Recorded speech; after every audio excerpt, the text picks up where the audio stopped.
Здравствуйте! Вы смотрите новости на телеканале ТУВА-24, в студии Чинчика Шпукол. Сегодня в выпуске. На аппаратном совещании в правительстве республики обсудили вопросы по безопасному пропуску весеннего половодья. Сегодня в историческом факультете ТывГО состоялась презентация монографии о периоде политических репрессий в Тувинской Народной Республике. В Пихемском районе прошел двухдневный швейный марафон «ТывАТон». Во Дворце молодежи в преддверии национального праздника Шага прошла ярмарка-выставка выходного дня. А теперь об этом и не только, более подробно. Глава Тувы Владислав Хавалых направил в Донецкую Народную Республику своих представителей. Об этом сообщает официальный сайт правительства республики. Напомним, на днях в сети интернет появилось видеообращение мобилизованных из Тувы, в котором они сообщают о случае издевательств над ними со стороны людей, называвших себя народной милицией ДНР. Также глава Тувы сообщил, что готовит обращение в адрес Министерства обороны Российской Федерации. Поручил своему заместителю по внутренней политике, возглавляющему единый штаб помощи военнослужащим и их семьям Айдену Чуюку, спецпредставителю ПСВО Тимуру Кулару совместно с руководством военного комиссариата оперативно установить численность и состав переведенных мобилизованных, их прикрепления. Обязательно буду добиваться порядка в этом вопросе. Также устанавливаем количество раненых военнослужащих, где и какую медицинскую помощь им оказывают. Со всей страны в рамках частичной мобилизации отцы, мужья, сыновья отправились защищать Отечество, выполнять задачи специальной военной операции. Это вопиющий случай, дискредитирующий положение мобилизованных. На аппаратном совещании в правительстве республики обсудили вопросы по безопасному пропуску весеннего паводка. Тему продолжит Эрес Мангуш. Минлесхоз Тувы доложился о том, что в этом году они продолжают отсыпку дамб до проектных уровней в тех зонах республики, где наиболее вероятны паводки. Параллельно определяют границы зон потопления, а это 40 населенных пунктов Тувы. В году выполнена работа по замене грунта дамбы, восстановленного хозяйственным способом протяженностью 700 метров. Также выполнена работа по отсыпке дамбы до проектных уровней.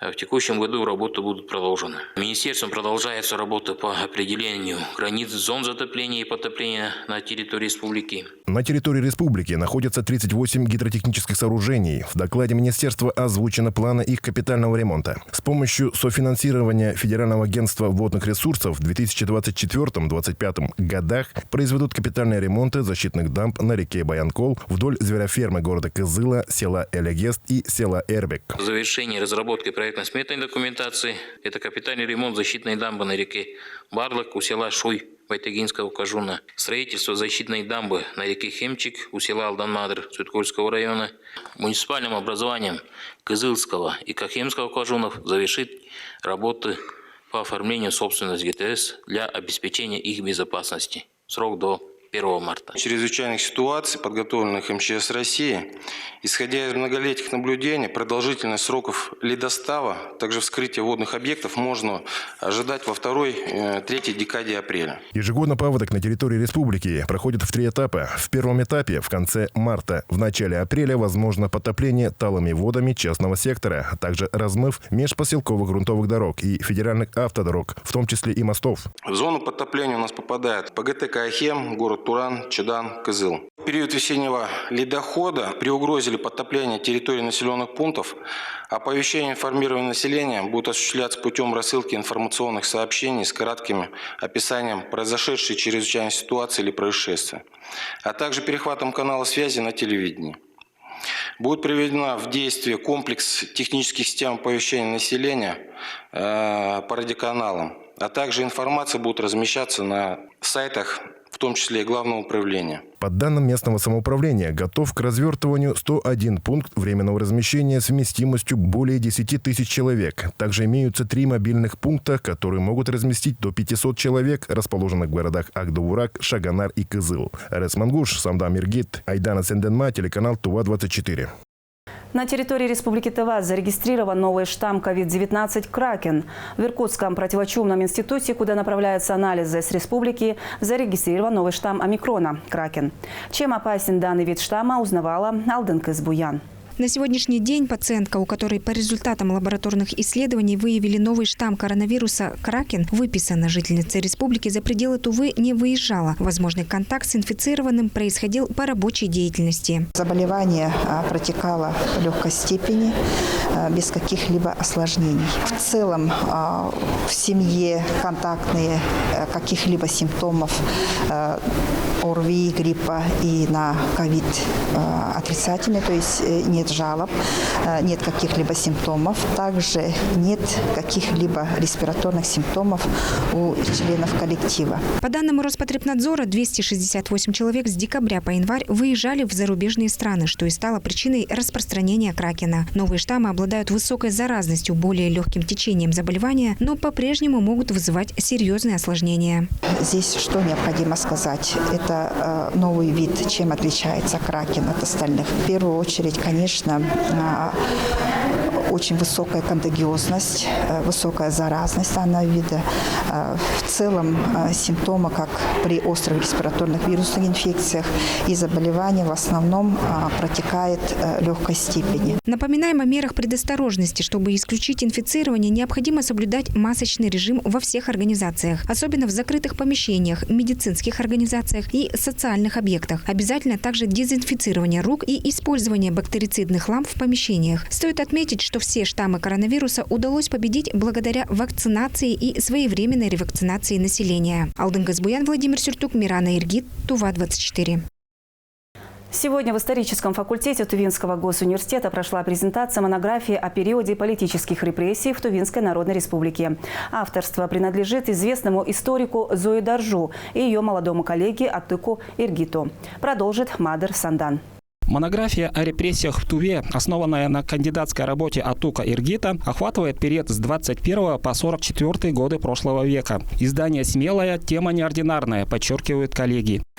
И успех и Атука Юрьевича как аспиранта, как ученого, факт того, что диссертация в кратчайшие сроки превратилась в монографию, что происходит не с каждой диссертацией, не у каждого ученого. Успех этого большого дела, конечно, принадлежит руководителю, доктору исторических наук, профессору Зое Юрьевне Даржу. 8 лет кропотливого труда понадобилось тандему ученых-историков, чтобы с высоты сегодняшнего дня попытаться по-своему раскрыть такую сложную и неоднозначную тему, как политические репрессии в Туве. Были и споры, без этого никак, но трагические события не должны повториться. Именно для этого нужно стремиться к исторической правде, и первый этап пройден успешно, считают авторы. Нам удалось многое разрешить. Трудно было работать, потому что этот период еще многие архивные документы до сих пор недоступны. До сих пор. Мы очень много работали, конечно, в московских архивах в Москве. И у нас были информаторы, потомки пострадавших. 8 лет назад, когда только поступил в аспирантуру, тогда, конечно, еще даже не была определена тема, были только определенные мысли. Сама Зоя Юрьевна предложила несколько тем таких, до сих пор остающихся, как ни странно, белыми пятнами нашей истории. Выбор был остановлен именно на политических репрессиях, так как, с одной стороны, времени прошло более чем достаточно, чтобы она оказалась той, которой давно надо было шутить. С другой, уже на самом деле было бы сложно сказать, что это такая первая крупная работа. И до этого были по этой теме разные исследования. Но еще не было такой, собранной под одной обложкой, достаточно структурированной. Монография появилась в свет в стенах старейшего академического издательства «Наука». Книга будет доступна всем, заверили гостей презентации – ученым, архивистам, библиотекарям и, конечно, студентам. Я считаю, что она довольно актуальна в наши дни, поскольку нам, как студентам, это отличная возможность воспользоваться архивным материалом, и дополнительным источником для написания различных курсовых работ и нам, в том числе, для написания дипломной работы. Принято считать, что история развивается по спирали. Монография о периоде репрессий в новом прочтении и появившаяся на ее очередном витке – лишь часть истории республики. Актуальная задача – передать молодому поколению целостную картину той поры. Для этого учеными начата работа над новым учебником по истории Тувы для школьной программы. Мадар Сандан, Шалбан Мангуш, Айдана Сенденма, Тува-24. Министерство сельского хозяйства республики утвердило план поддержки отрасли растениеводства на 2023 год. О субсидиях на посадку картофеля, овощей, развитие личного подсобного хозяйства и приобретение сельскохозяйственной техники расскажет наш корреспондент. С 1 января 2023 года вступают в силу новые правила предоставления мер государственной поддержки для производителей овощей и картофеля. Так была добавлена возможность предоставления государственной поддержки гражданам, которые выращивают эти культуры на своем подсобном хозяйстве. В первую очередь ЛПХ он должен зарегистрироваться в налоговом органе как самозанятой граждан. То есть он должен предоставить нам справку о регистрации для получения субсидий.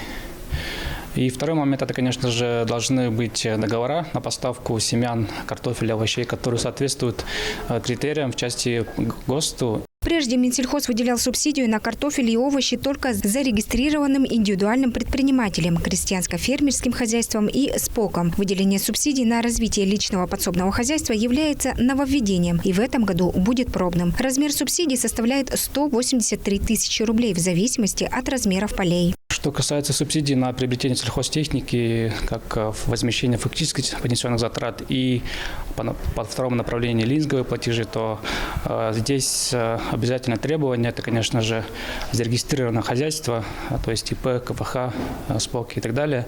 То есть здесь ЛПХ уже не могут участвовать. Для того, чтобы получить субсидию по возмещению фактических затрат, необходимо предоставить договор, заключенный между сельхозхозяйством и поставщиком, платежное поручение, банковский перевод, акты приема передач, счет-фактура и все подтверждающие документы. Так, на возмещение фактических затрат на приобретение сельхозтехники составляет от 50 до 70% в зависимости от техники.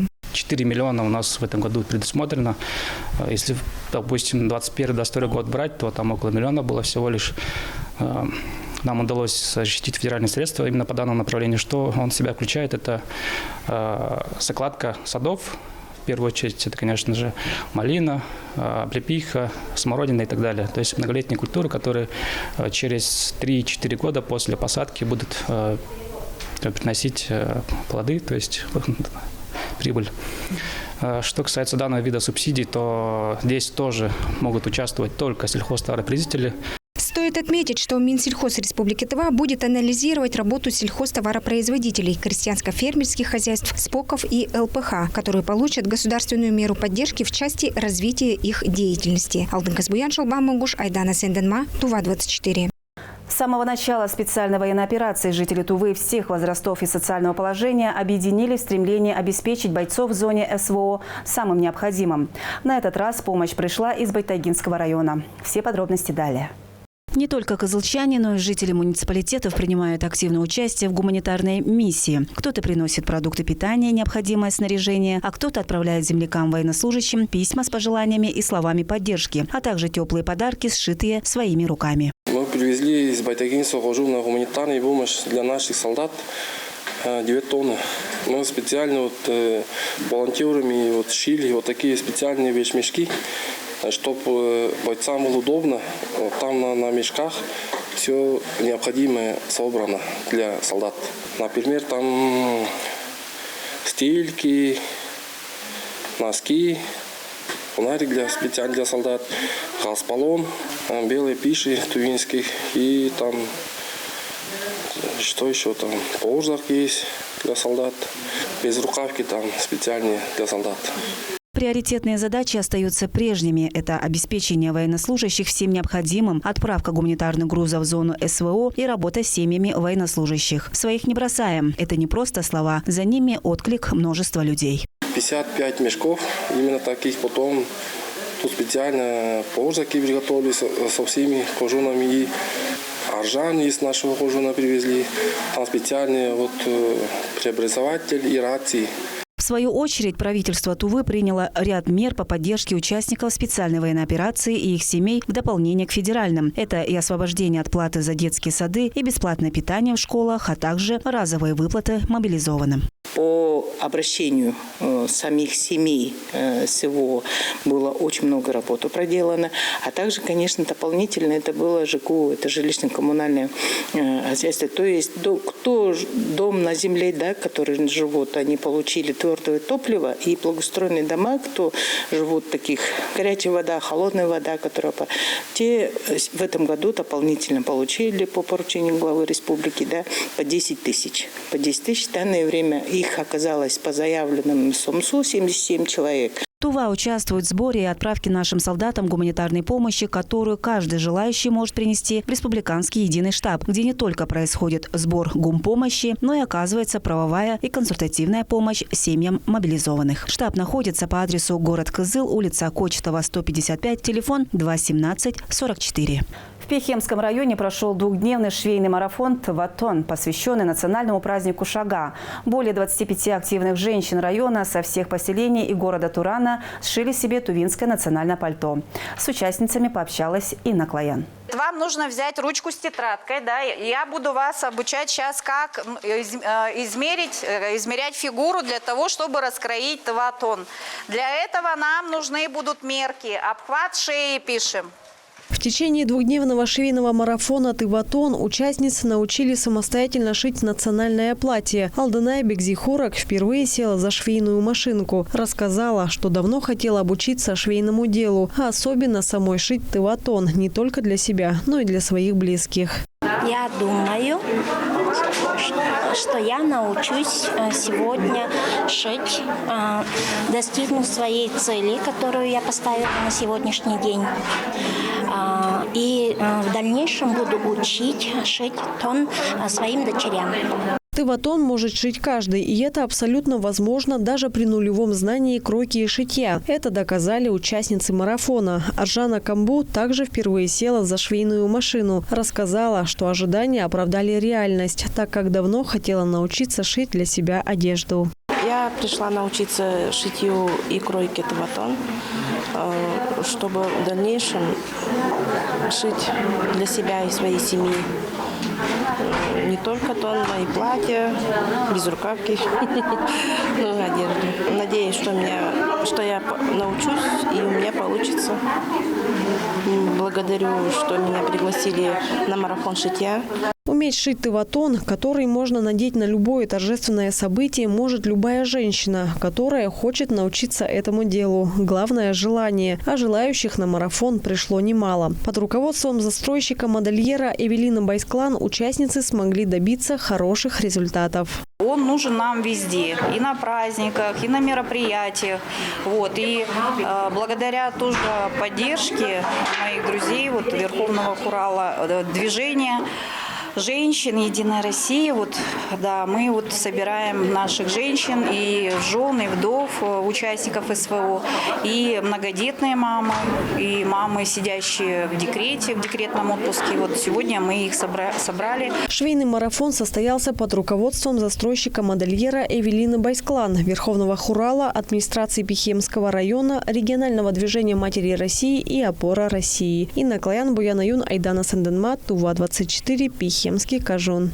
В Туве началась подготовка к национальному празднику Шага. Новый год по лунному календарю в республике нынче встретят 21 февраля.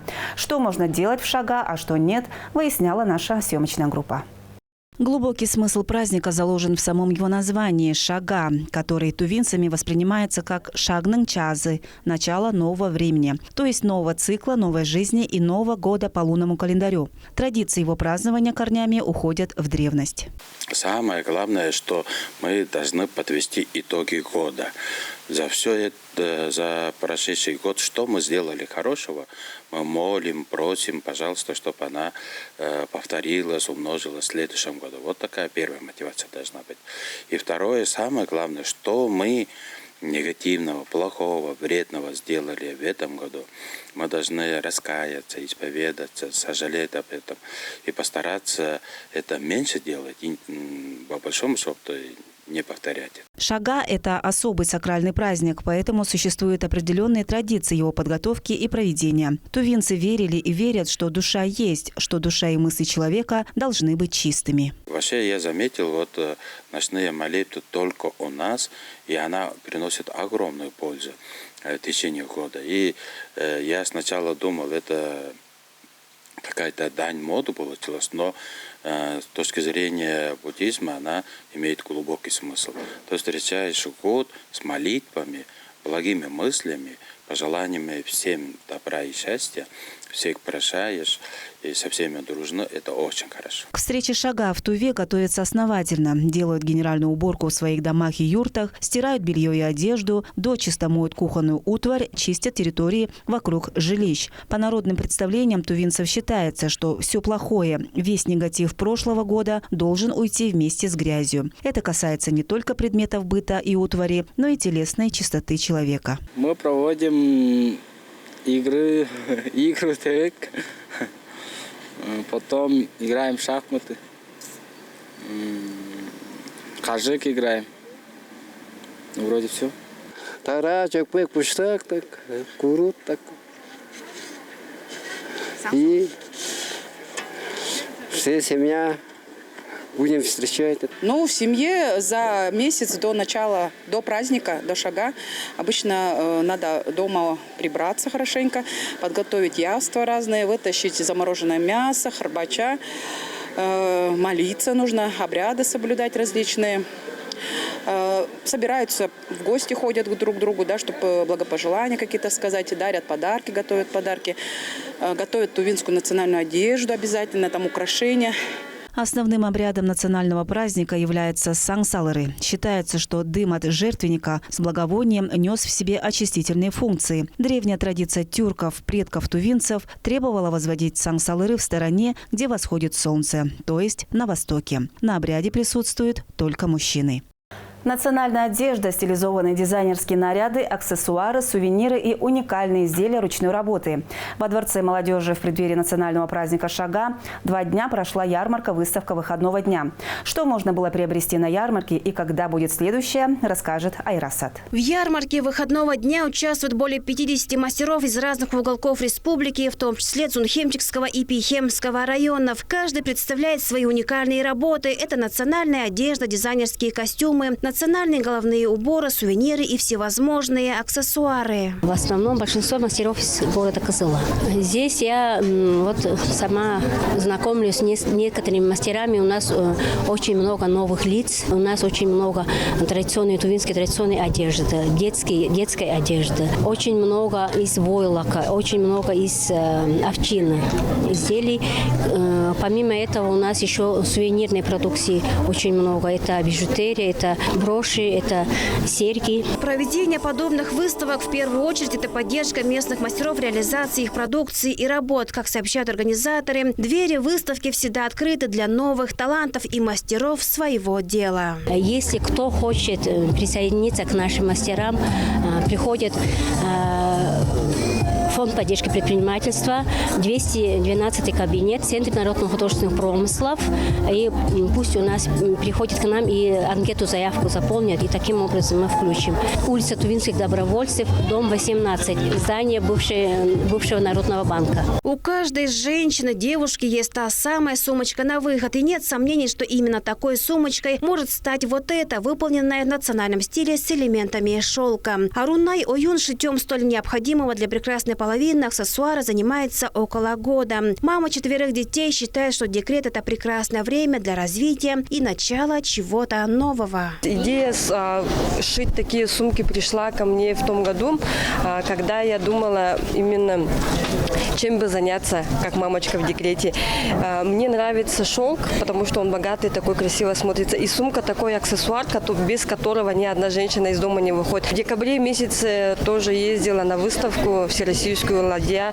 Участвовала на выставке в Ускуш, тоже там место дали призовое. На данный момент есть документ, получила авторское патентное право на промышленный образец. То, что копировать, шить, продавать в России авторские права принадлежат только мне. В планах выходить на другие регионы, потому что с других регионов после выставки очень много заказов. На данный момент я шью одна. Процесс такой: один день я полностью выкраиваю, второй день шью, и третий день самое сложное вот это пришивать замок. В рамках ярмарки состоялось и шоу-дефиле дизайнерских работ.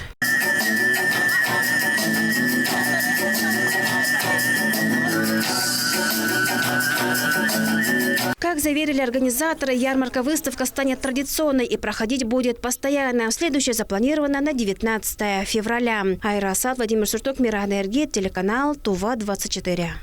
Хор администрации Пихемского района открыл конкурс военно-патриотической песни «Во славу Родины поем». Конкурс организован благотворительным фондом «Дорога добра» в поддержку участников специальной военной операции.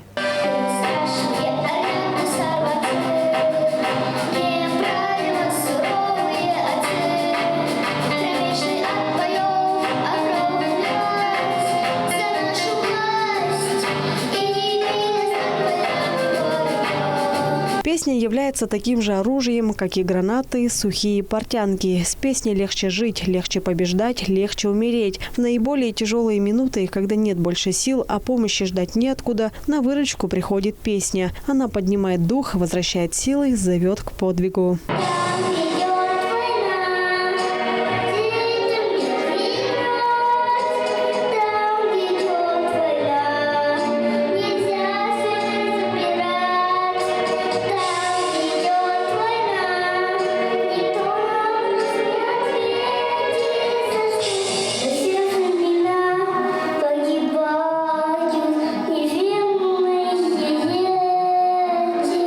Именно такими задорными были песни русской армии, простыми, насыщенными сильными эпитетами. Их пронизывает патриотизм, любовь простых людей к родине, восхищение героями прошлого, защитниками русской земли и борцами за правое дело. Именно так, как видели это простые солдаты, без лишнего пафоса и фальши. Наш конкурс проходит в рамках акции «Все для фронта, все для победы» и посвящен поддержку участников СВО. В конкурсе участвуют лучшие таланты нашего Пихемского Кажуна, и приехали они с разных сел, чтобы поддержать героев, земляков, которые воюют на передовой. Одним из первых на сцене выступил Максим Семиволков с песней о маленьком трубаче. Участник представлял город Туран. А что ему?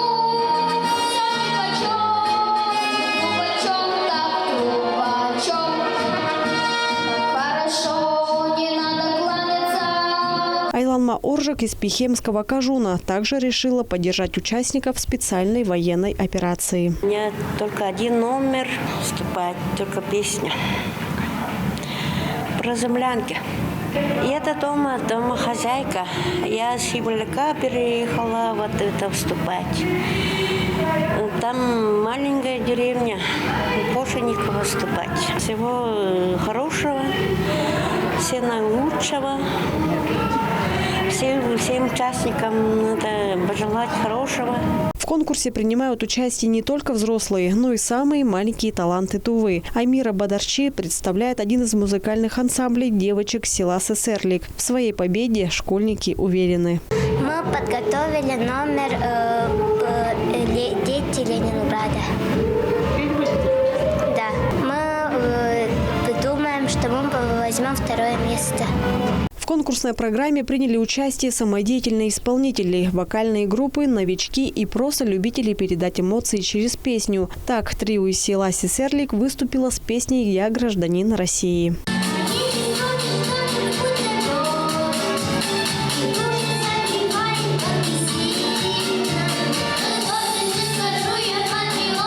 Всего были показаны 16 номеров на военно-патриотическую тему. В конкурсе блистали лучшие таланты Пихемского Кажуна. На праздничное мероприятие приехали зрители из разных сел, чтобы поддержать земляков, которые воюют на передовой. Инна Клаян, Буяна Юс, Самдан Иргит, ТУВА-24, Пихемский Кажун. Это были все новости к данному часу. Я с вами прощаюсь. До скорых встреч.